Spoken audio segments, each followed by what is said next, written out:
दुर्गा सप्तशती अध्याय 13वा. देवीचा वर प्राप्त झाला. राजसुरत वर्षाशी ध्यानम ओम बालसूर्या परिकांती चतुर्भाव त्रिलोचना ध्यातो शिवाजीच्या हाती पाशाकुशवराभयम.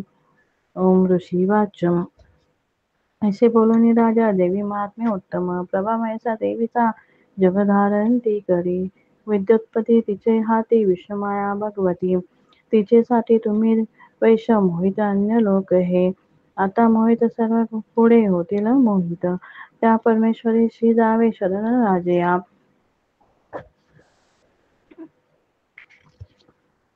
आराधकाशी ते मोक्ष भोग सर्व स्वर्गादी देतसे. मार्कंडेय उवाच. कौष्टुके मुनी मेधांचे राजा सुरत ऐकुणी तया सुव्रता सौभाग्या ऋषीस करिदे वंदना. ममता राज्याच्युतेने होता खिन्न अतिनृप. महामुनी तया बोधे राजा वैश्य नदीतटी. अंबिका दर्शनासाठी तत्काळ बैसले तपा. देवी सुक्त जपे वैश्य निमग्न तप साधनी. पूजती षोडश दोघे देवीची मूर्ती मातीची. अल्पाहारी प्रथम ते पुढे आहार वर्जुनी. एकाग्र मन लावून चिंतन तपी मांडती. आपले रक्त देऊनी स्वप्राण बळी वाहत. आराधिती नियमाने 3 वर्षे महातपी. प्रसन्न दर्शन देई चंडिका त्याशी बोलली. देवी उवाच. राजा वैश्य तुमची अभिलाषा असे म्हणी. मागावर सर्वच मी देते तपे संतुष्ट जाहले.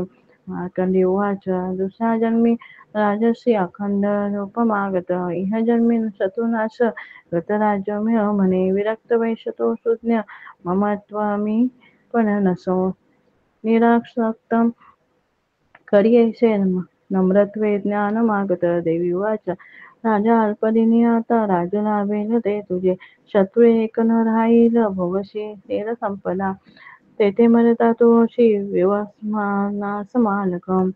सावनी म्हणून नामे ख्यात होशील पृथ्वीची. वैश्यवर्या तुझ्या चित्ती जोवर मज मागणे तो मी तुझवर देते मोक्षात ज्ञान पावसी. मार्कंडेय उवाच. ऐसे वर दिलेले दोघा अभिलाषित देवीने. भक्तिस्तोत्र ते करती ऐकुनी देवी अंबिका.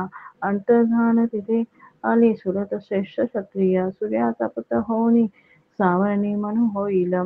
ऐसे आशिष देवीचे सुरत श्रेष्ठ क्षत्रिया. सूर्याचा पुत्र होऊनी सावर्णी म्हणून होईल.